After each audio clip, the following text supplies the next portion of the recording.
exploring what a healthy relationship looks like. So that's what we're gonna do. So I'm curious what you guys think makes for a really healthy relationship. And I think I would. No, never mind. I was gonna say let's like focus mostly on like romantic relationships, but I don't want to do that. So personal relationships, so friends, family, significant others, those kinds of things, those relationships versus professional would probably be helpful for framing what a healthy relationship looks like today. Yeah, so communication, two-way interactions, yeah, like some sort of like shared two-way street experience for sure. Yeah. Yeah, another one for communication, respect, and honesty. Yeah, I don't know how to have a really healthy relationship if there's not some sort of foundation of mutual respect. And just like respect for somebody as a human being, right? Like above and below, like just above everything else. There's at the core a bit of respect. I think that really great healthy relationships, they allow for mutual and individual growth. No, non-judgment. Yeah, that's amazing when we're able to give that gift to somebody or when we're given it. Oh my gosh, like that's one of the most powerful things I've ever experienced.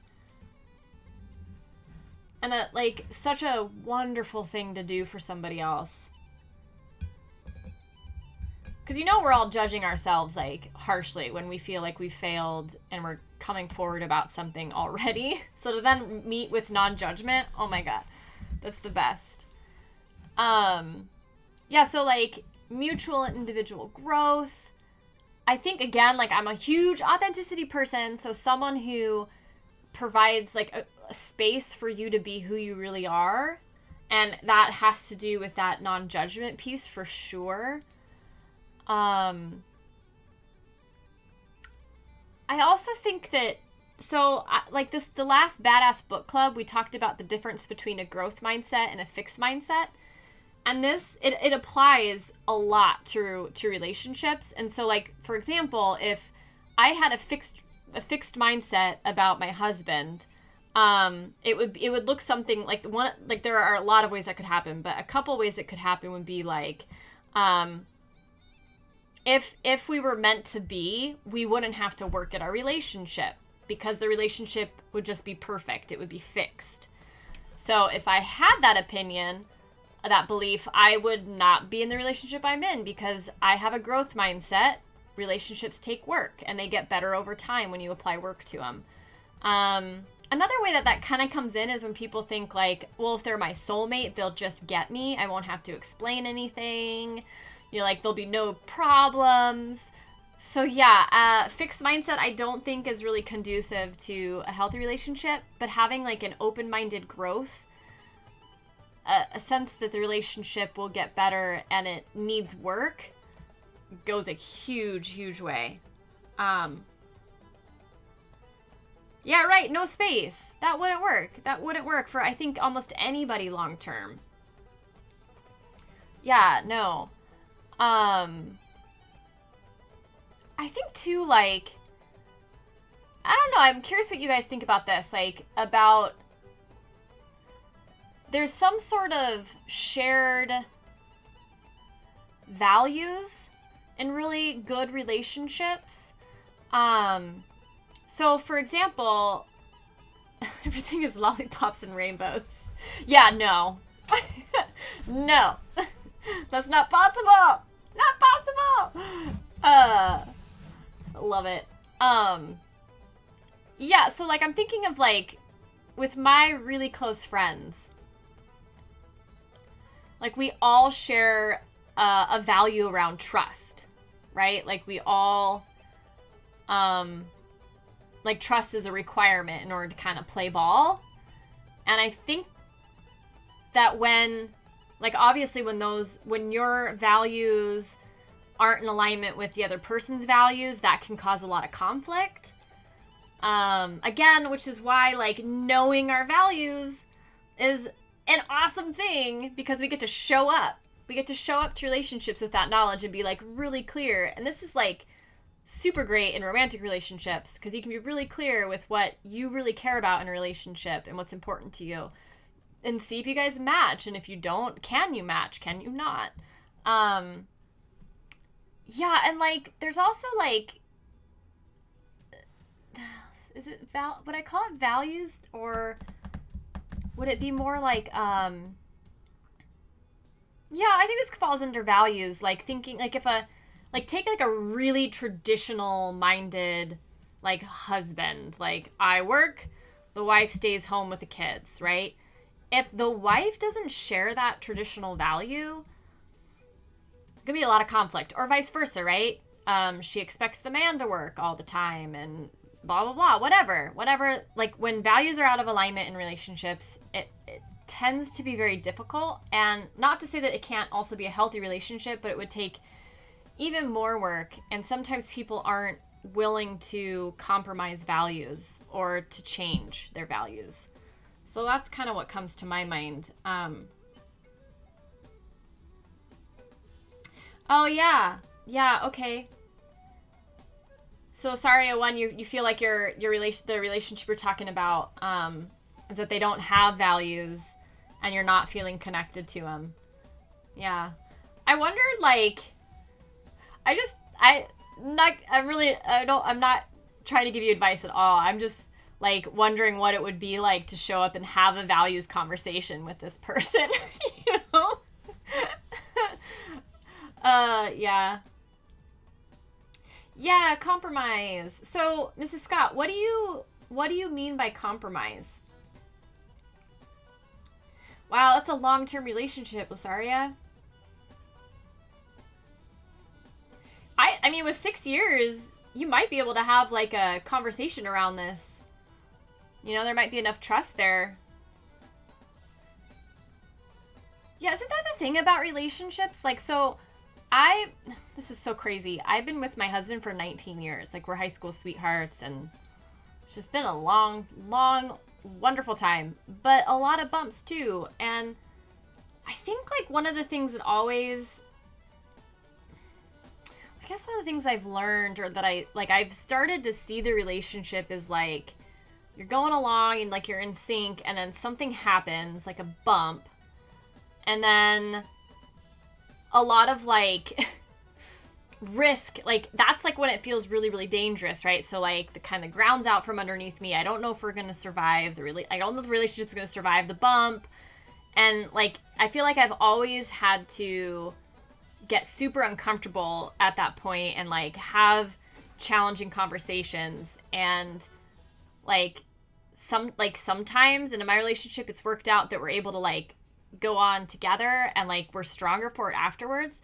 But that's not always going to be the case, and that's not always the case for everybody, and not all the time for all relationships. So it's kind of this, like, I just see kind of like a family tree, and, like, either you, like, the branches go separate ways or the trunk gets taller. I don't know if I'm making any sense. Oh, Mr. Scott. Oh, the stories I could tell. Yeah. Yeah, there is, like, so, my ideal problem solving is never to compromise, because I feel like that's when somebody's disappointed or both parties are disappointed. The ideal solution is always to have, like, a collaborative one where, like, you're able to come together and create a solution that neither of you could think of on your own, and the solution, like, meets everybody's needs and everybody wins. That does not always happen, so you're right. Compromises are absolutely a part of it. Especially with that Mr. Scott. I think I know who's always compromising in that relationship. Just saying.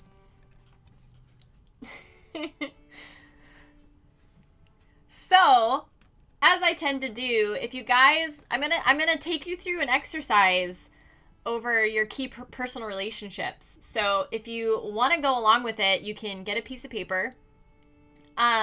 You can also email me at info@punchlifeback.com, and when I get off today, I'll send you this as a worksheet so you can do it later.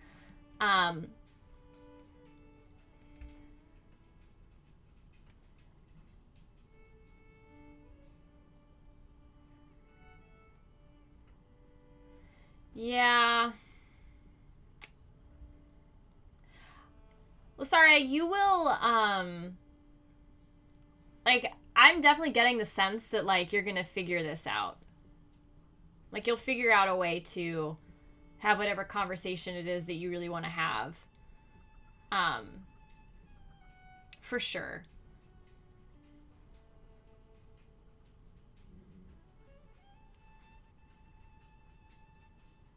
Ah, the Mrs. Scott is laying down some sage advice. Like hanging out in my chat. I mean, I guess it's one of the things that I love about relationships is they're a microcosm for, I think, our journey through life. So they're always changing, and like growth is a requirement. Always growing, always changing. It's always scary. Like there's no way to really like truly play it safe emotionally, I think, if you're going to really go all into life. And I think it's the same with relationships. Like it requires a lot of bravery is what I'm trying to say. Yeah. It's interesting. It's really interesting. I love this kind of stuff. Okay. So the opportunity here is to write down, like to list your key personal relationships. So that could be your partner, your family, your best friend. I would leave off like coworkers because I want to keep it personal for today. Yeah, like just list them. Like there's no particular order. Typically we like research indicates that we have, I think, like 5, we can have up to 5 really close relationships, and then I think like it goes to 10. I'm trying to remember what the numbers are. 10, and then maybe 50, and then up to 100. Like we have these circles of influence. So your list is probably going to be like 5 people long. Max would be like 10.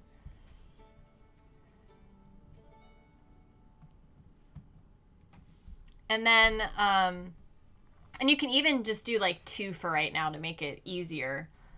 But yeah, once you have your people written down, you're going to rate like next to their names, you're going to rate, like 1 to 10, how happy you are with the relationship. So 1 would be completely not happy. 10 would be like, oh my God, this is the best relationship ever. I never knew this was possible. It's so amazing. And don't try to overthink it, right? Just like trust your gut on what that number is. There's no real right or wrong answer to any of this. And let me know, guys, if I'm going too fast.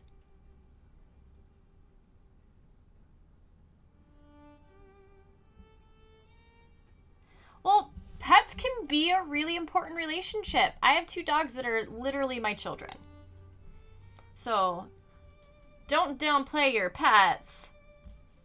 And that's a really good example, Charlie, because yeah, like whatever your relationship, like relationships are super personal, and everybody's are going to look different, right? Like that's one of the great things about life. We get to define that for ourselves.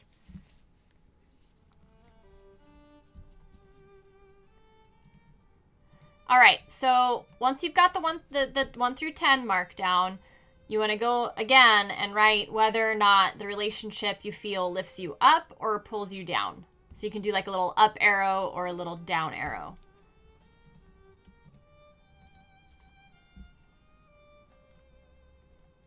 So funny, Charlie. I think of you as like super friendly. Like you are not afraid to jump in chat and talk with us.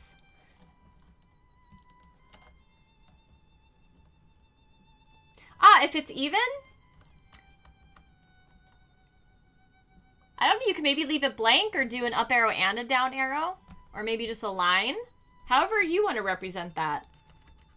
That's cool. I hadn't thought about that. Like a relationship that's just neutral.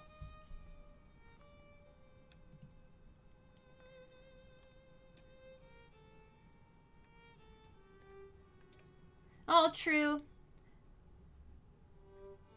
So when we're talking about, like, so Charlie and Mrs. Scott, you both have used the word antisocial.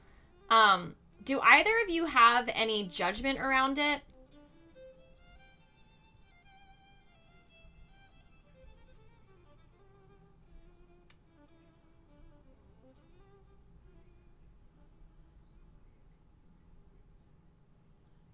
I guess I'm reacting to the word because I think people judge it negatively.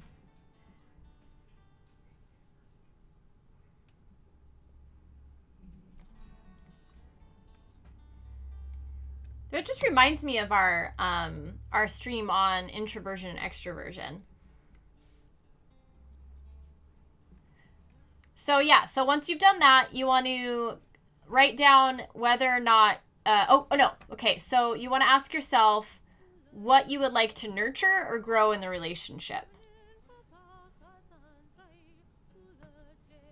So it could be things like I want to have more fun, I want to like be more intimate or build trust. Forgiveness might be a good one. Yeah, it's a hard question, right?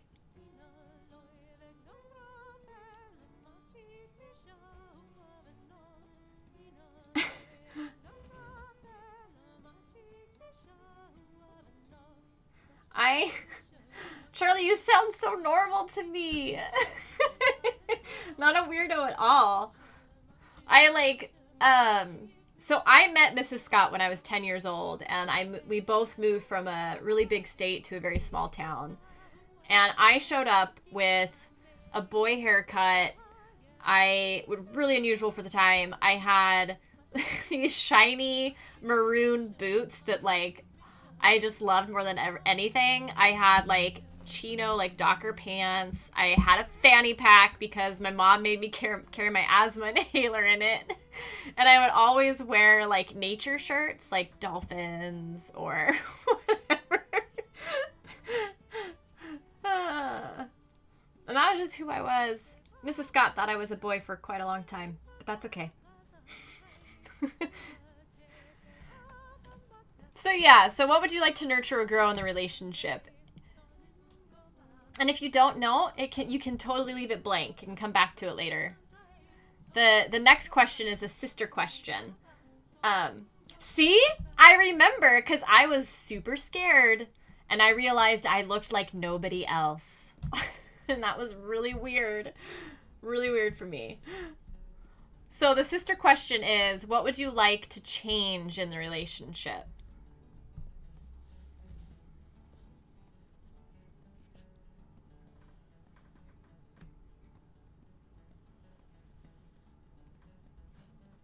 So, sorry, I'm not sure I understand your question. Mrs. Scott. Is that what you thought? That's awesome.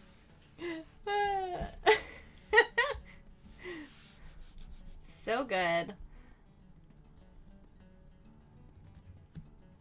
So if growing the relationship is a priority to you, awesome. Awesome. Okay, so it's totally like up to you with that friend, like so you're doing a lot of tolerating, it sounds like. Yeah, so I think this exercise is going to be cool for you because it's putting you in the driver's seat of the relationship and you get to determine what you want to change, if anything, and what you want to do about it. So yeah, so just hang with it and we'll see. So we'll see what comes out of it for you. I'm super curious. So the next question is, what would you like to stop doing or to like remove from the relationship? So things that I would maybe want to stop with some of my relationships is like I still judge more than I want to judge. Maybe sometimes I let my anger get the better of me, and I express it in ways that are hurtful. Stop doing being forgetful. I forget like birthdays and anniversaries, and I would really love to remember that stuff.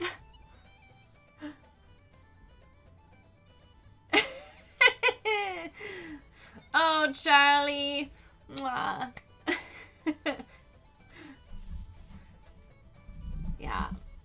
One of the cool things is when we like come to realize that, I'm living with something, I'm tolerating something, like at that point, you're at choice. Like it is up to you whether or not you want to continue tolerating it or if you want to put something to action and move something forward a bit. So it's a pretty cool moment. Yeah, and then the mismatched socks became like $1 billion industry.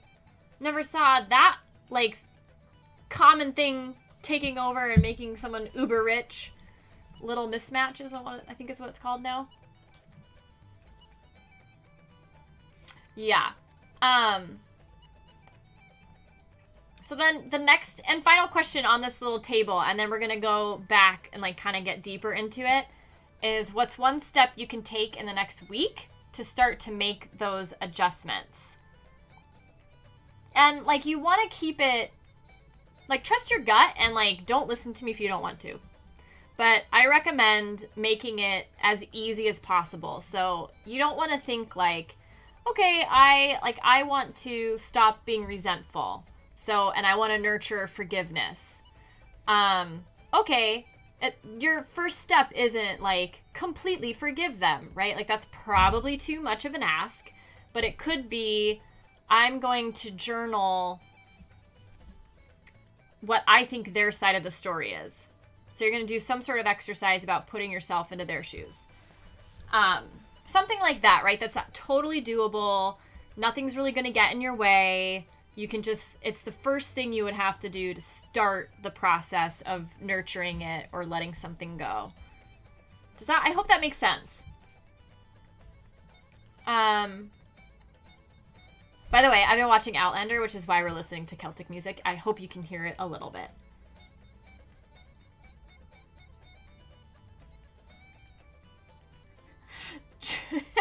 Charlie, do you ever like, I guess you can't like do that at the store and then just buy them because then they probably won't sell them to you. So you really do. Oh, but that's kind of cool because then you have like the pair you wear every day, and when they wear out, you've got another pair.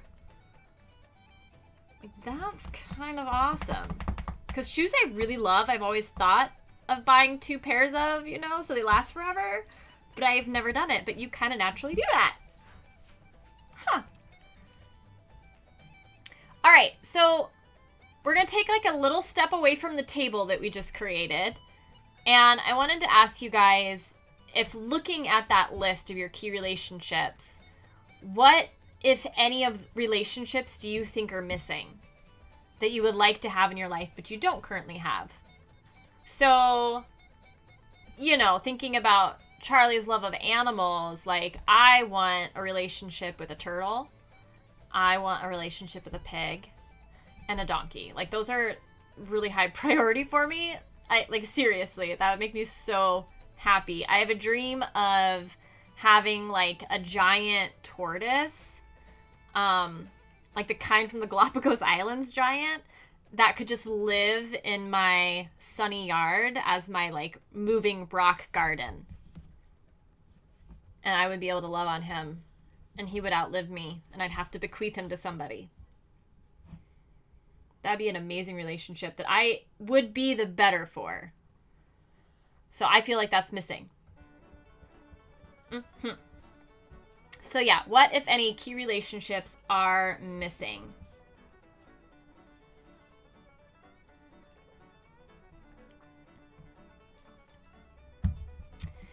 And then the follow-up question is, what would be different if those relationships were in your life? Gosh, so my example of my moving rock garden tortoise. What would be different in my life? Well, it's kind of like my heart is this big and it would now be that big. So it would be just a little bit bigger. I would have more positive emotions because whenever I go outside, I'd see my giant rock that doesn't love me. He's a reptile, but I could pretend that he loved me and I would feel the connection. So yeah, I would have more positive emotions because I would feel happy or joyful most of the time seeing him. I would feel also happier knowing that like my kitchen scraps were feeding my tortoise. And I could feed him and watch his beak like crunch on the lettuce, which is super satisfying if you've ever seen that happen. Yeah, clearly I would be pretty jazzed about it. So I really, really, really, really, really like this next question. And guys, let me know if I am going too fast, please. So I just listed for myself more positive emotions, including like loving more and kind of like growing the size of my heart. So the next question is, how might I fill those gaps in my life? So one option for sure is to get the tortoise, right? Like to cultivate that relationship. So obviously, you're probably thinking of a relationship with a human being, and that is more challenging than a tortoise, right? Especially if you're wanting to get like a life partner or, you know, a best friend, like any of the like any of that intimate like circle of 5 people that you're closest to, those relationships are going to take a lot more effort and time to cultivate. So yeah, but one of the things, so certainly like cultivating that relationship could fill all those gaps. But here's the awesome thing. Once you're clear on what those gaps are, so for me, it's loving more and like feeling more joy when I go outside in my yard and like feeling just more like happiness and contentment with like my environmental footprint, with my kitchen scraps, like these things I really care about, you guys. Like once I know the gaps, like I can get really creative and go, okay, well, if the tortoise rejects me or if the tortoise doesn't work out, how else can I in my life fill those gaps? Like how else can I give myself a chance to love a little bit more? How else can I increase the joy I feel when I go into my yard? You see where I'm going? Like in a way you're just finding a way to make this stuff not dependent on another human being. And you're keeping the power in your seat.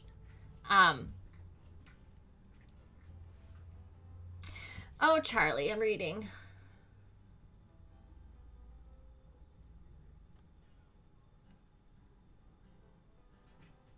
Yeah.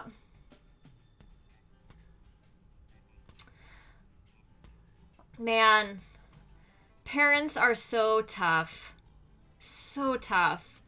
And they're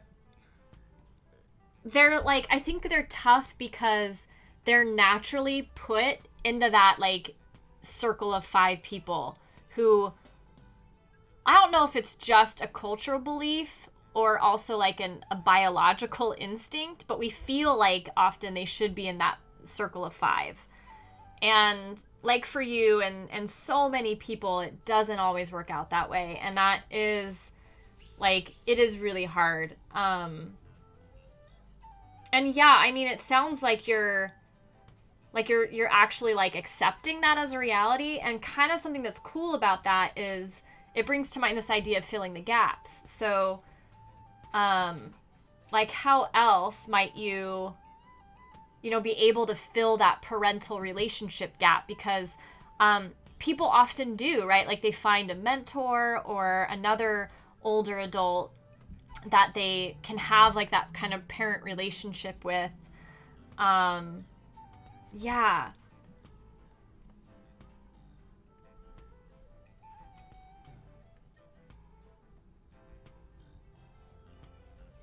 Oh, Lasaria 1, you are experiencing a new thing. Not having any current female friends.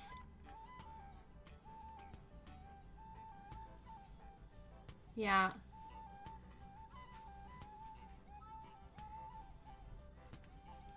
Yeah, that's true, Yeti dude. I feel that too.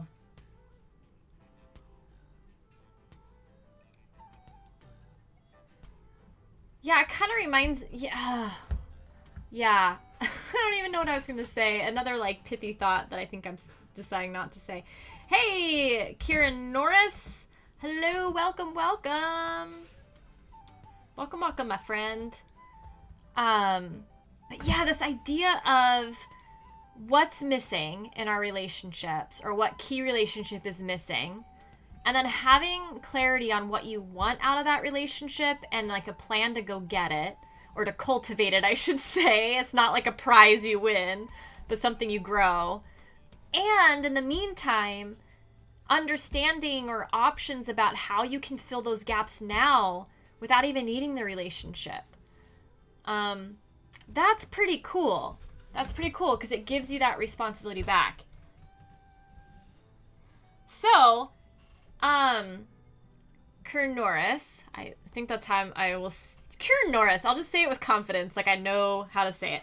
So here's what I always say. Like, I don't give advice. I am a life coach, so I help you like find your own path to what you want to do.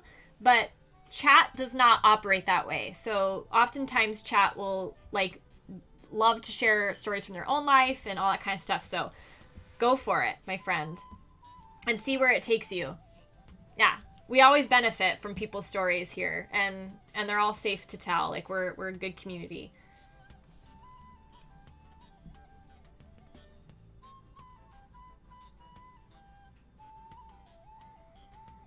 Wow, Charlie, that's beautiful. And that's so like that like moves me to know that like there seems to be a thing where like even like someone who isn't your parent, like isn't biologically tied to you, to step into that role is in a like, almost in a way a bigger gift than a parent doing that role. Cuz there's no like there parents, there seems to be like an obligation or you know like a pact there, but with a stranger it's a huge gift. I'm really glad you had that. I hope she's okay. I don't know what passed out a few months ago means.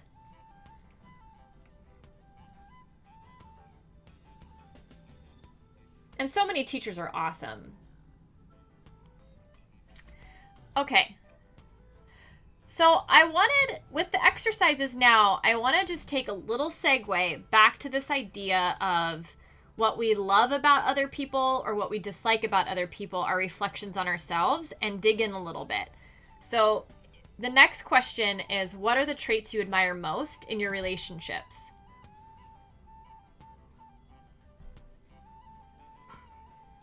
Yeah, teachers can be so awesome. Like I tend to forget. Like, I remember the really good ones, and I remember the really bad ones. Ah, all right. I am sorry for your loss, Charlie. 20 minutes of sleep? No.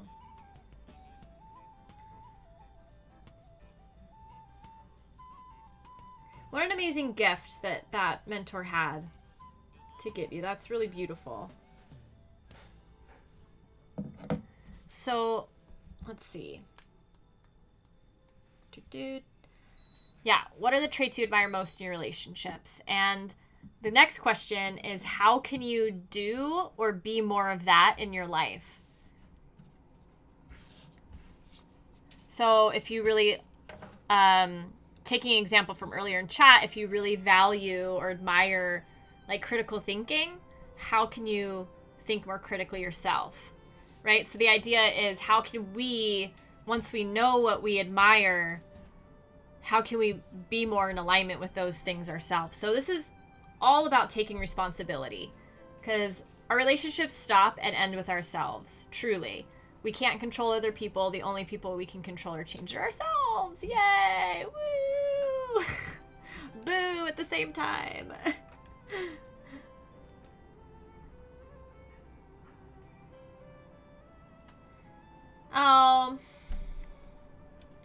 Well, first, Kier Norris, thank you for sharing.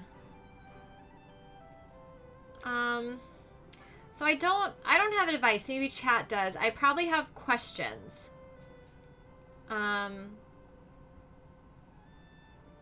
Something, actually, maybe I do. I don't have advice, but I have an idea. Okay? There is, I'm going to look it up. This is bringing to mind a book that, it is advice, but you're free to take it or leave it. There's a book that really helped me in my relationship around this very issue, because I felt like my husband and boyfriend of many, many years didn't want to spend much time with me, which ended up not being true. So let me find what it is and figure out how to share it with you.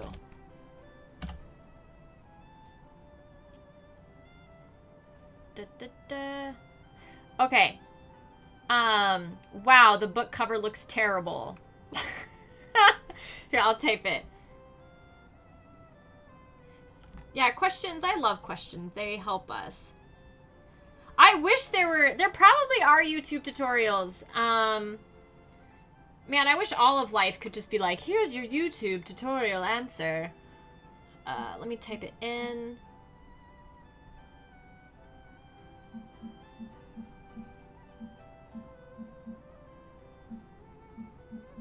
So, okay, I'm still typing. The book is called The 5 Love Languages. And the basic idea is that there are 5 ways that people give and receive love. And we all have like a primary way of doing that. So for some of us, like, sounds like you, and for me, the way that we feel love is by spending quality time with someone. But it is often the case that we are with partners who don't share that love language. They have one of the other 4. So by understanding what it is, like, that really helped me go, oh, it's not that my boyfriend doesn't love me.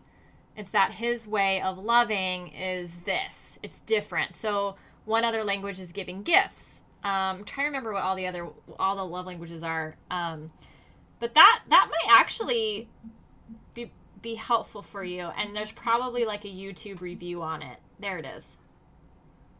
I said your moniker? Woo! That must mean I'm very smart. Yeah.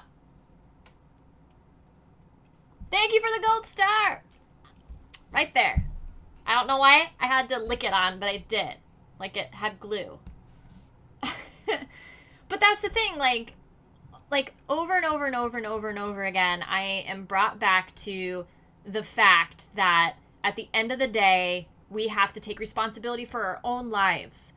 And it's up to us to make of our lives what we want it to be and who we want to become. Only we can do that. You know, like so many of us get stuck in feeling like we're the victim of life, or that we have to fight all the time, right? Instead of just like taking responsibility and realizing that we can't control other people is a big part of being able to do that. Yeah, not easy. Not easy. And then once you know that, what the hell do you do with it, right? But yeah. Yeah. Yeah, calm conversation. Man, that's hard to do, though. That's hard to do when your heart's involved. I think of that as like a brave conversation, right? Because it takes a big risky step. And there, you know, the thing too about about communication is that, like, I don't know many people who are just naturally good at it, right? So, like, taking a growth mindset to communication and relationships means that we have, like, that we're brave enough to take a step into a conversation we're afraid to have that makes us vulnerable. And we're going to do the best we can to have that conversation in a calm way, right? Or in a loving way. But knowing that the art of communication is an art, it's a skill, and that we're not going to be perfect at it. So we will make mistakes. The conversations might get messy. But just like trust that you can show up again and again and again through this brave process, and you will get better at having those conversations, and you will grow it as a trait, as a skill. So for these things like this, I just lean into the growth mindset of it all, right?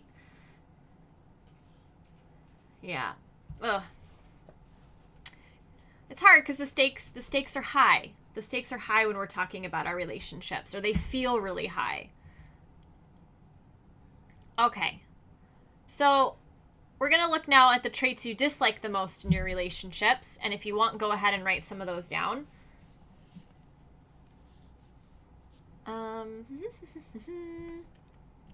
Did our music go away? Yep, it did. I'll work on the music. Music. Da da da da da da da da da da da da. That's not Celtic at all.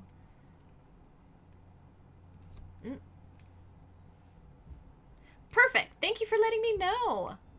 All right. So then, of course, here's the question. How do those traits reflect what you don't like about yourself? And that may not be a perfect match, right? Because there's also the other question. It might be revealing your values more than something you judge yourself for. But what out of all of those traits, if any, are they something that you do judge yourself for or don't like about yourself? I love that idea. Yes. Yes. Yes, yes, yes. Another thing that I've done, because I have done that, and it's like made me feel really vulnerable to show up with a list, but I was so glad that I did it. The other thing you can do is sometimes I'll write a letter, and then I'll sit and I'll read I'll tell them, I want to make sure, this is, hard for me, so I wrote it down. I want to read it to you. Please listen until the end, and then you can respond, and I'll sit down and read it to them, or I'll hand it to them and ask them to read it. Those are great idea, Charlie. Yeah, bullet points. Okay. So the other question is, what do those traits teach you about what you value?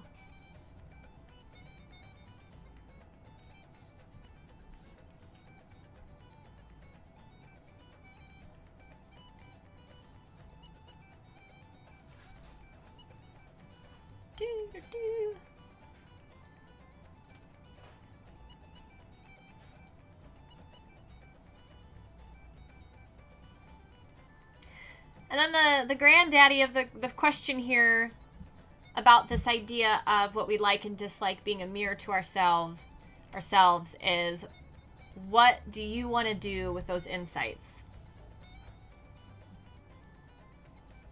So this is where we take what we've learned and we challenge ourselves to put it into action. And remember too that a lot of this can seem like, okay, so now I know what I value. Now I know what inspires me or what I want to cultivate and be more like. Now I know what I'm judging myself really heavily for. And I have these ideas about what I want to grow in my relationship, what I want to stop doing in my relationships.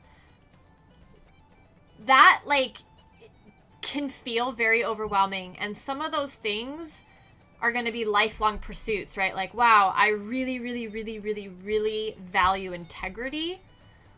Well, that's a lifelong pursuit of checking in, am I in integrity? What does integrity mean? Right? So some of these things are worlds in and of themselves. So the key in order to take responsibility, which is what we're always trying to do through coaching, is just to begin. So you make it as simple as you can so that you can take a step forward and take action. And there is this idea of a sweet spot for action. So it's not something so big or so scary, so complicated that you're not going to do it, right? You're just not going to show up. It's not that. It's also not so easy, so simple that you're not going to be motivated to do it either, right? Because it's like not inspiring at all. So there's this sweet spot in the middle, and it tends to be like just outside your comfort zone, just like a little bit. Not too scary, you'll do it. A little bit scary, so there's some thrill, some aliveness to that action item.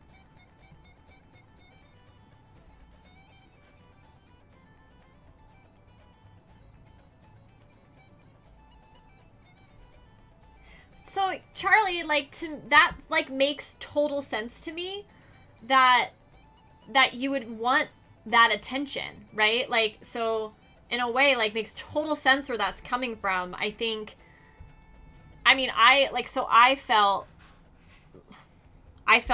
definitely had like father abandonment issues. I won't go into them, but I definitely had that, and as a result, I had a very similar kind of reaction, like, oh, me, like, oh my gosh, you like me, okay, yay, so exciting. And yeah, like, it is something to manage, for sure. But totally normal, totally normal.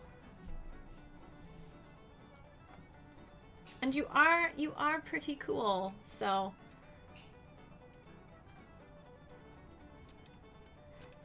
Yeah, Mrs. Scott, that's a good. Yes, that was what I was trying to say. So yeah, so hopefully you guys have some action items that you can take with you and like start doing. So the next thing is to set a time frame on those items. So you want to know exactly when you want to have done them by. And if you've got a really long list, you can like, you know, don't overwhelm yourself by like doing all the items this week, right? No. Change doesn't happen overnight. And it's like only you can know if you're giving yourself too much to do or too little. So it's that sweet spot of challenge.